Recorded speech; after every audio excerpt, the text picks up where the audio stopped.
The Pounce update is out now for Path of Titans, and this is the best timing ever because I'm ill. But as we do always, this will be the full overview of the update, and if you want to check out the video covering Eurhinosaurus, that spotlight of that creature is in the previous video, so I recommend you check that out. But let's just get right into it. The overview of everything else, minus of course the new dinosaur itself. Let's get it.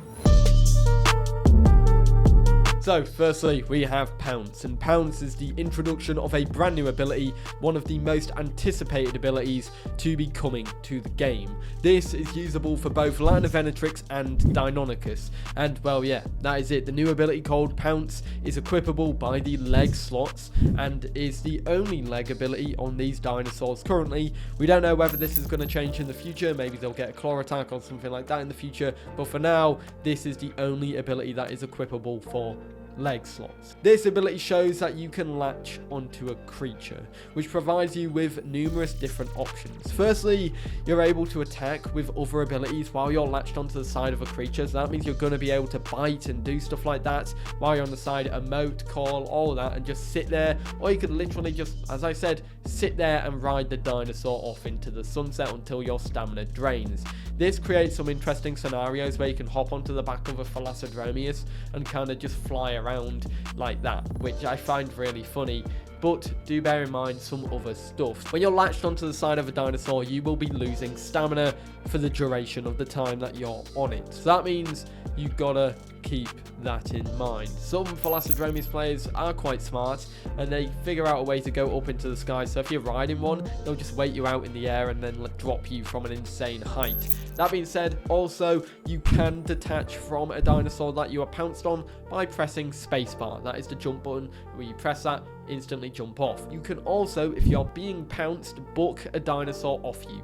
This is simply replaced by jump. So when you have something that's pounced on you, you press the jump button, which is spacebar or whatever it is on your controller, and then of course you'll be able to do the booking animation, which drains the opponent's stamina even faster, slowly shaking them off your body, or quickly shaking them off their body, depending on how fast you've done it. That being said, another additional thing that is coming in this update is a brand new hide, which is kind of very much similar and interchangeable with Pounce because it kind of affects it. This is called Slick Scales or Slick Feathers. This is a hide that makes it so you're unable to be pounced on or grappled when it is equipped. However, do bear in mind you only have one hide slot, and every dinosaur only has one hide slot, so you gotta think, do I want to have the hide that makes it so I'm unable to be pounced, or do I want to be able to, have higher bleed resistance or bleed healing rate? Do I want to be faster? Do I want to be more streamlined? What do I want to be? And is it worth it if I am just not getting pounced? Let me know. I'm also here with some information to say that the Eurhinosaurus Pounce, in my video showcasing it, I couldn't properly talk about, but now I can. This Pounce is essentially like you're skewering your opponent, like you're impaling them pretty much. And I have a little clip of that, and I wanted to showcase that and just really quickly say that Eurhinosaurus has a Pounce, as well as Deinonychus and Latinovenatrix, and it's more like a skewer or an impaling, and that's what I think the ability should be called, impale rather than Pounce. It might fit it better, but yeah, that's really funny, and you weren't expecting it. I wasn't expecting it. It's great.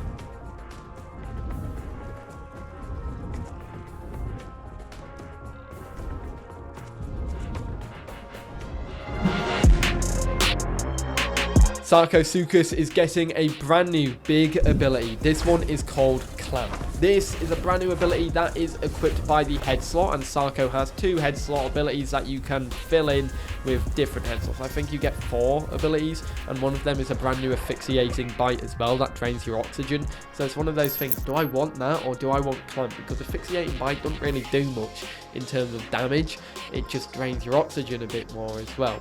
So what would you rather have? Asphyxiating bite, and then Clamp or bite? I don't know. That being said, when it comes to picking things up, you will be able to pick things up that are below your combat weight. We know that because some dinosaurs were able to pick up, or some Sarcos were able to pick up Anodontosaurus during the test, which looked really funky. I'm not sure, because I'm recording this a little bit in advance, how much that's changed or been tweaked. All I know is for sure it's below your combat weight. If there's a certain percentage of your combat weight that it has to be, I'm not sure about that just yet. That being said, yeah, you can pretty much just carry a dinosaur and drag them into the depths. And this is interesting as well, because your stamina drains quite quickly while you are carrying something. I do believe the bigger the dinosaur, the faster your stamina drain as well. So that's an important thing to bear in mind. While you're picked up, while you're a dinosaur that's being carried, if you're not being murdered, you can do calls, carry items, and do emotes as well. Just means that the Sarcos can pick you up and carry you across the rivers as a little ferry. And you know, if you want to be a nice Sarco and vibe with people, this is what you need to do. And that is the brand new grab ability, also known as clamp. It's in the head slot, and it's going to be a nice one for you guys to utilize. So there are a lot of changelogs in this update, and it's going to be one of those things where I'm going to try and go through some of them, but I'm going to have the whole thing on the screen so you can read it, check over it, and be like, yes, that's that. So we're going to start with community servers. So with community servers, they have updated the anti-cheat server list icon to make it more clear which servers are and are not running anti-cheat, added user-friendly content patch message boxes, added auto-join server after update required content patch, fixed server IP and server port not working in the server details panel, and added servers game number, added a new server setting, which is server combat timer applies to group, which can specify if the combat timer applies to the whole group or not, and you can tweak it as necessary. The block ability now respects God mode as well, and the admin camera is now invisible by default. Another one was a fix about crashing when you completed a quest as an admin or done /complete quest for another user, but that has been fixed now.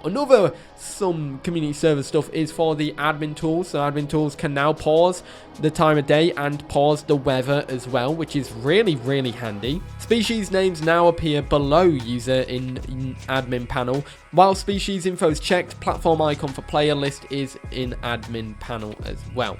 So they've also added an invisible indicator when admins are hidden in spectator mode, and also added a hide replication option when in spectator mode. That means admins can't be seen by anyone on the server, which is cool. The days of me joining my own server and being barraged with invites is no more. I'll be honest, it's nice to know that people observe me that quickly.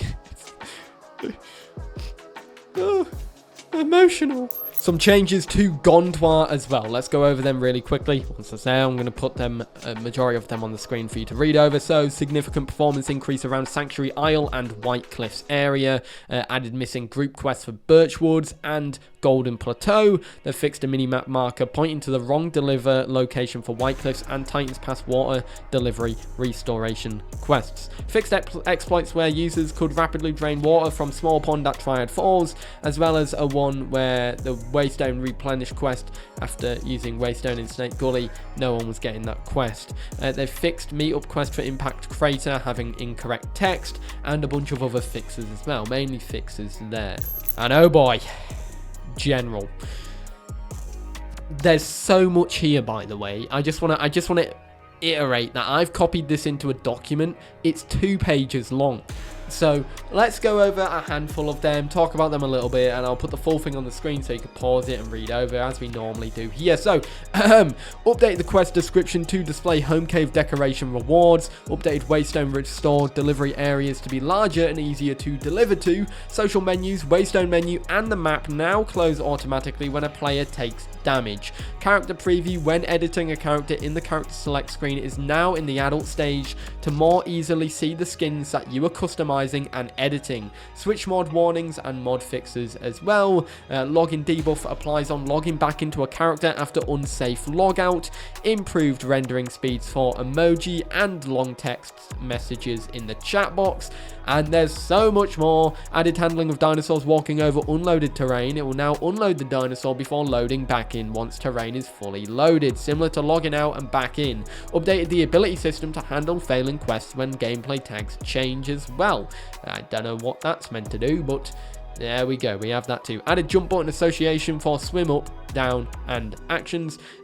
Fixed some aquatic dinosaurs not receiving the catch fish quests, and now they get that. And of course, there's so much there as well. There's literally so much. I don't want to just bury your time with just reading this all out because, you know, sometimes I mess up on words and that would be a very long edit just catching out every single mistake I've made. But let me know what you think about all of this in the comments down below. Now let's just get straight to the music and we'll have a look at that. So, we actually have a lot of stuff to talk about in terms of additional new stuff for the dinosaurs, lots of new abilities, and we're going to try and go over them all right about now. And I've got them up on the screen over here, so we can go over them and have a look. But firstly, there are a bunch of stuff that have been updated with dinosaurs. There's a big changelog to go over. These are mainly updates for the base stats of dinosaurs to fix outliers or inconsistencies, and updating many dinosaur subspecies, which let's quickly go over that as well. But there are a bunch of other stuff, and yeah, there's loads, and I'll have that on the screen now, but let's really quickly showcase all the changes to subspecies. So firstly, every single subspecies that has changed. Alderon received new subspecies, technically. +5 turning speed for Altai. This one plus 10% stamina recovery. Remotus plus 25% jump height. Allosaurus has nothing. Ceratosaurus has plus 10% stamina recovery, plus 10% venom heal, plus 5% armor. Moving on, Concavenator gets plus 5% bleed damage, plus 10% stamina recovery, plus 10% swim speed. Daspletosaurus does not get anything. Deinonychus don't get anything. Eurhinosaurus, I've already gone over this one. Kaiwekia doesn't get anything. Latinovenatrix gets some nice unique ones, plus 10% damage at night, plus 25% jump height, plus 10% stamina recovery. Megalania gets plus 5% land speed, plus 10% swim speed, plus 5% venom damage. Metri gets nothing. Picnomosaurus gets plus 10% stamina recovery, plus 3% attack damage, and plus 15% attack knockback. Sarcosuchus then follows up with plus 3% attack damage, plus 5% armor, plus 10% swim speed. So that's it for each subspecies. That's the differentiation there. For Spinosaurus aegypticus, it is plus 5% land speed. For Paxillus, plus 10% swim speed. And Shanxius, it's plus 5% armor.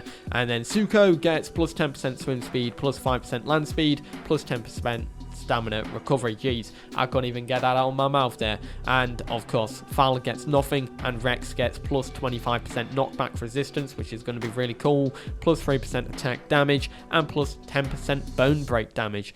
A nice one to note there, especially for you Rex players out there. For all the herbivores now, Albertoceratops gets plus 10% stamina recovery, plus 5% armor, plus 3% attack damage. Amargasaurus, I believe it had this before, but it's plus 10% armor, plus 25% attack knockback and spines cause bleed, and plus 5% damage, spines cause bleed. Okay, this one was, yeah, both of them cause bleed, but with the default one, they do not. Anodontosaurus gets plus 10% venom heal, plus 5% armor, plus 10% bone break damage, and then back there. Barsboldia gets nothing. Campto gets plus 10% stamina recovery, plus 25% jump height, plus 5% armor. Dino gets nothing. Eo gets plus 3% attack damage, plus 10% bone break healing, plus 10% stamina recovery. Iggy gets nothing. Kentro, I like Kentro. Plus 5% bleed damage, plus 10% stamina recovery, plus 3 times spikes damage. Lambio gets plus 20% faster cooldowns, plus 10% swim speed, and plus 10% stamina recovery, which is really good for this dinosaur, especially since it is a support dinosaur. For Pachycephalosaurus, Wyomensis gets plus 15% attack knockback, plus 5% run speed, plus 3% attack damage as well. Stegosaurus gets plus 3% attack damage. It gets plus 5% bleed damage and plus 5% health. Struthio gets plus 2 times acceleration speed, plus 10% stamina recovery, and plus 5% run speed. That acceleration speed one's going to be really good, considering Struthio is known to not have the best acceleration, but it does have one of the best top speeds. And then, of course, Styracosaurus gets plus 2 times thrill damage, plus 10% stamina recovery, and plus 3% attack damage. And that's every single brand new dinosaur subspecies change. Now let's go ahead and showcase all the dinosaur changes. This is going to take me a while. So with Deinonychus, and I'm going to go over Latinovenatrix with this one as well, they have the same 2 abilities getting added. They have Raptor Strikes, which is a quick bite that increases in power with every hit. Then they have Pounce, which obviously we all know and love. You pounce and latch onto the side of an enemy, and you enable it while in the air mid-jump like this. Whoa. And then, of course, the Raptor Strikes bite is a very quick no cooldown bite. I believe it stacks up to about 5 times. Very effective, very nice. Latin Venatrix also gets that too. Deinonychus has been updated so it can use Tail Fan while crouching, and then Latin Venatrix also has been updated so the bite damage window happens sooner, which is good to see. The changes to Concavenator is it gets a brand new ability called All for One, which gains a 3% damage increase when in a group with other medium-sized carnivores. I'm pretty sure all medium-sized carnivores get that. Webbed Claws was renamed from Paddle Arm to Webbed Claws. And then, of course, the Scabbing Blood has been changed, so it's reworded to better understand. Basically, it's bleed healing, pretty much, which it wasn't worded as before, and that's Conquer. Ceratosaurus's changelog is quite fast. Essentially, they've added the Thrash ability, added All for One, added a new kick attack, added an armored tail, added shove and disabled leap and disabled survivalist. For Thrash, it's a powerful bite that increases your damage, for Thrash, it's a powerful bite that also deflects 25% damage onto you as well, but apparently it's worth it. I don't know, 25% of the damage inflicted is quite high there. I thought it had Berserker before, but I think the icon might have been updated. That being said, Berserker's there. I don't use Cerato enough to have clocked that one, but it's got All for One, which is the same as Concavenator. You then get the Shove, which is a lunge forward that does knockback, and then the Kick, which is a kick that does medium damage, and Armored Tail, which basically means that any status effects or damage hitting your tail, they're reduced drastically. It kind of helps reduce the effects of tail riding. I think pretty much every dinosaur gets this, bar a few, but yeah, that's that. So that Thrash ability is essentially this. It's a long attack compared to the other standard bite. It's got a 1 second cooldown, which is interesting, but the animation is longer, so it's got more than a 1 second cooldown. Then this is the Shove. I love the sound on it, it's really weird. Now let's showcase the Kick really quick. So this is the brand new Kick. All of these have sounds as well, which is great to see. So it looks like this one has a 5 second cooldown, which is quite mad as well. It's quite a big cooldown for an attack like that, but it does do some hefty damage. So when it comes to Megalania, this geezer gets a Toxic Scream ability, which increases outgoing venom damage by 50% for 10 seconds. It's a very nice call. This is something that originally Metriacanthosaurus was going to get, but that thing's been overhauled massively. Megalania is also now a 2 slot instead of a 3 slot. Yep, you heard that here first. Oh, well, maybe not, but yeah, that ability effect, it's a 5-minute ability, 10 seconds. That's an insane cooldown, but it's quite a strong ability. Metriacanthosaurus's changes are absolutely huge. Firstly, they've updated the playstyle so it's generally adjusted to be from a Venom Ambusher to a support healer. They've added the Healing Call ability, Primal Mending ability, Intimidating Screech, Hustle ability, Lone Hunter, Balanced Arms. They've removed Venom from the bite attack, fixed the Quilled subspecies displaying incorrectly, and some other stuff as well. It's also a 3 slot instead of a 2 slot, and it's been made to be slightly bigger. What's interesting about this is all the abilities here. All of these brand new support abilities in the voice slot for this dinosaur. A call that increases your healing rate by 8 times for 25 seconds. Intimidating Screech decreases the damage of creatures near you by 30% for 15 seconds, which is very strong. That's like a debuff kind of thing, like a stun, which is, I don't know how people would like that one. You've got Hustle, which increases your trotting speed in your group for 20% for 2 minutes. And then Healing Call, which is a group ability that helps increase your healing rates while in call. You also get Lone Hunter, which we all know and love. It increases your attack damage when you're not in a group. And you get Balanced Tail as well, which we all know and love. So when it comes to Metriacanthosaurus, of course, this is the Intimidating Screech. And it's one of those ones that you can have interchangeable with the Healing Call. So if I really quickly just set my health to 50, and now I'm hurt, and now I do it, you'll see what the healing rate is like for the duration of this period. So it's a 25-second ability, and obviously I was at 50 HP. Going back to my full HP probably, it does heal quite quickly. Now, with healing abilities, I think the main worry with them is that when you're bleeding, it doesn't properly work. So that's something you may want to bear in mind as time goes forward with that one. But there you have it, almost your full health back. Like 3/4 of your health literally returned right there, which is insane. And that is Metriacanthosaurus. Let me know what you think. So when it comes to Alderon, they've got Lone Survivor as a new ability, and they get All for One as well. And that's everything to do with that dinosaur. That Spleniosaurus gets a brand new bite attack. This one is called Piercing Bite, and what it does, it's a low amount of damage, but it ignores the debuffs that come with armor and combat weight of the target, which is actually quite handy to know. What I'll do really quickly is I'll equip it, and then we'll have a look at it. So when you have a look at it like this, essentially, of course, you've got standard bite, and this is the armor piercing. For a bite with such a long cooldown and a 20-second cooldown, of course, and a long activation, I feel like it's probably not that worth it. It's one of those things you'll have to see in practice, in game, and just kind of judge what you think it's going to be like in that sense. But I feel like the standard bite attack's the way to go there with that one. So when it comes to Suko, it's got a brand new sense, which is Lone Survivor. A lot of carnivores have been getting this one. Sorry, this is Lone Hunter. It also gets Webbed Claws as well as Claw Barrage as a brand new attack. Now, I want to say this right here.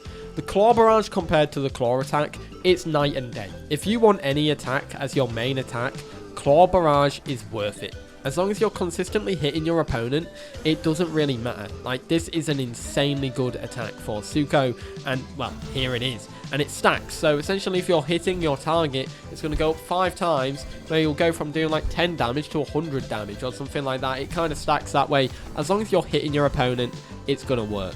But you also get a Stomp attack, which does area of effect as well. This is quite strong as well. It's quite a decent attack right there. Suko gets some other abilities as well, and it's also got a new like stamina cost to its claw ability as well, and that kind of makes the claw attack a bit worse for wear. So what's the point of using it? Use the claw barrage.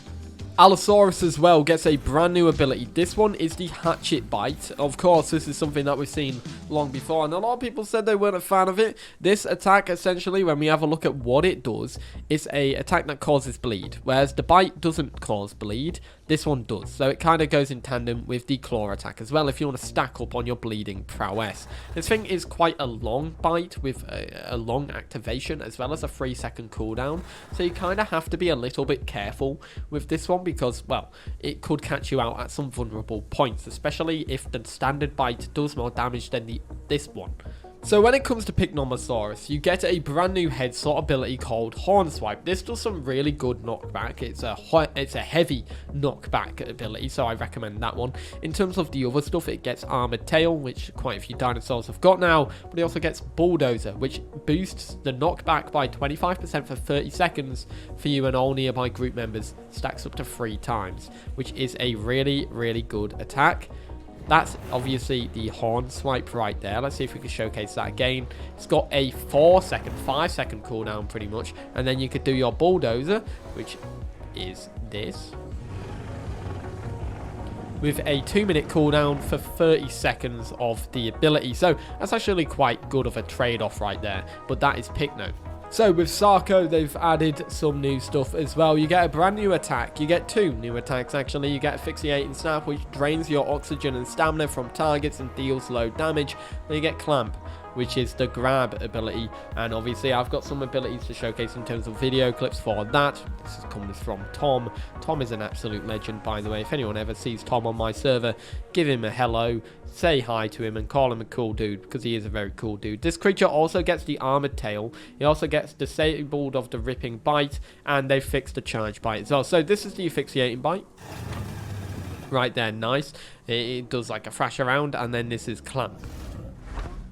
Obviously, it's one thing that you can literally spam because it's a pick-up ability. I don't think it does that much damage or any damage when you actually pick someone up. So it's one of those ones that you have to bear in mind with that. If you're having that ability, you might as well have it with, say, the normal bite attack.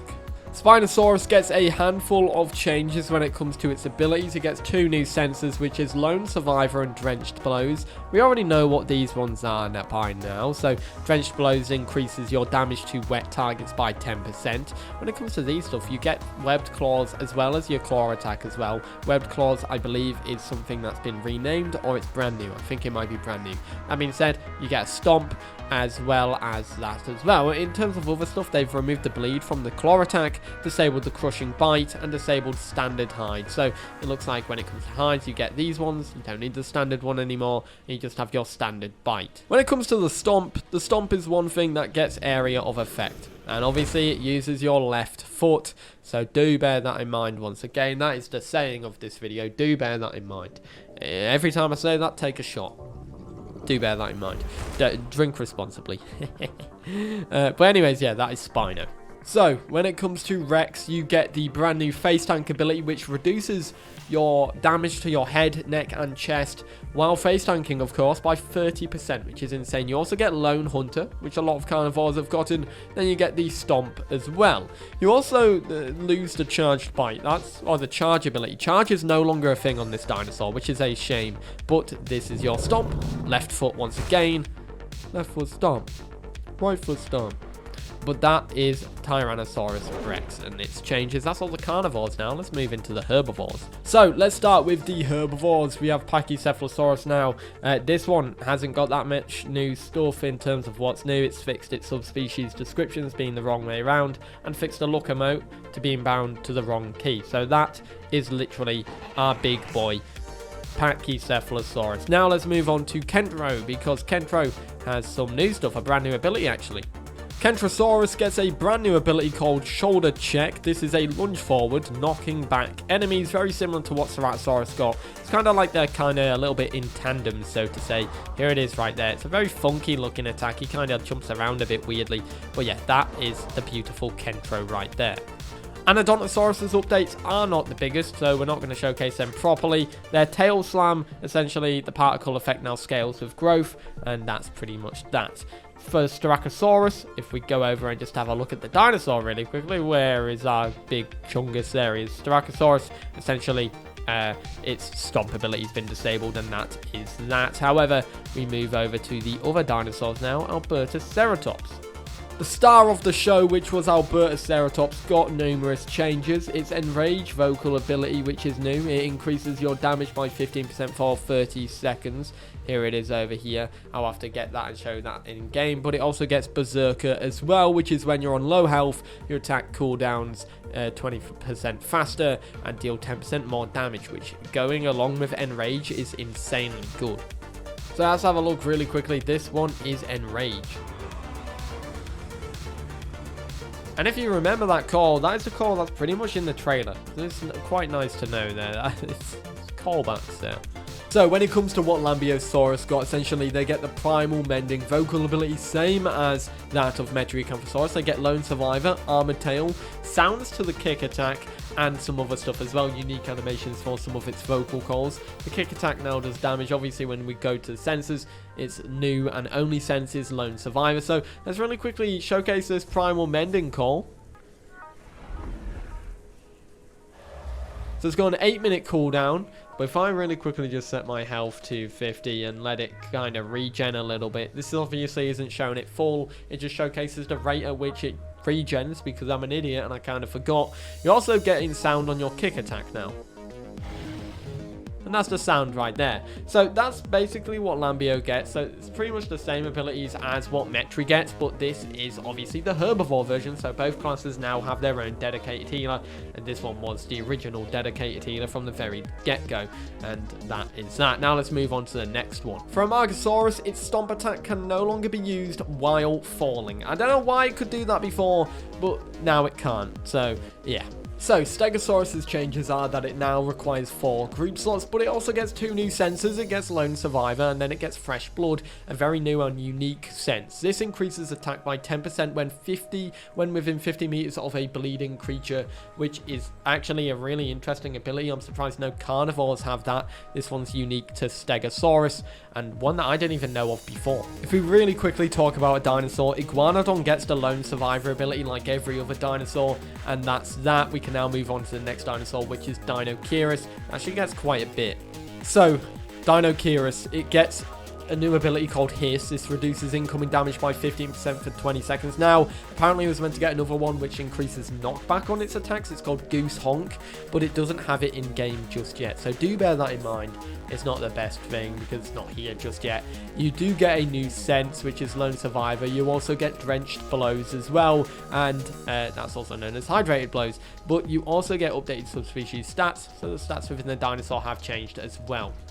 For Barsboldia, they've added the Lone Survivor ability, like they have with Iguanodon and the other dinosaurs, so that is what Barsboldia gets. Very nice stuff right there. When it comes to Eotriceratops, if we really quickly just skirt on over there, basically, the Stomp attack on this dinosaur now does area of effect. They've updated the subspecies stat modifiers and added Lone Survivor to this dinosaur as well. Moving on to the final 2. Philosophromius gets Lone Hunter as a brand new ability. They've also made changes to the calculations that slows down how quickly Philosophromius goes level with the horizon when engaged in precise movement. And if we move to the next one and the final one, which is Kaiwekia, this one has got Lone Survivor and a bunch of bug fixes as well. And that pretty much wraps up all of the brand new abilities for the dinosaurs. Now, I do want to say, I'm not going to go over the music in this video. I originally was going to, but I feel like it's one of those things where this video is already quite long, and I've already done to death the music by now. So what I'm going to say is there's a lot of new music in the game. I recommend you give it a listen. You've got new combat music. You've got music that's new for different biomes and everything like that. In fact, let's go over here. Yeah, you get new music for a lot of things. My face cam's not even on properly, but as I was going to say, you get new music for so much, and it's great to see in this game that they've got that now. I'm not going to showcase it in this video. I just recommend you go into the game, turn your music up, go to a biome, get yourself in combat, sit on the menu screen, go to the character selection screen, everything like that, and have a listen to the music, because it is great. Anyways, guys, I hope you enjoyed. Let me know which part of this video is your favorite, which part of this update is your favorite, and of course I do apologize for how late this is. I'm like 3 hours late. Fuck. But anyways, yeah, I hope you enjoyed. I'll see you in the next one. Have a great day. Peace.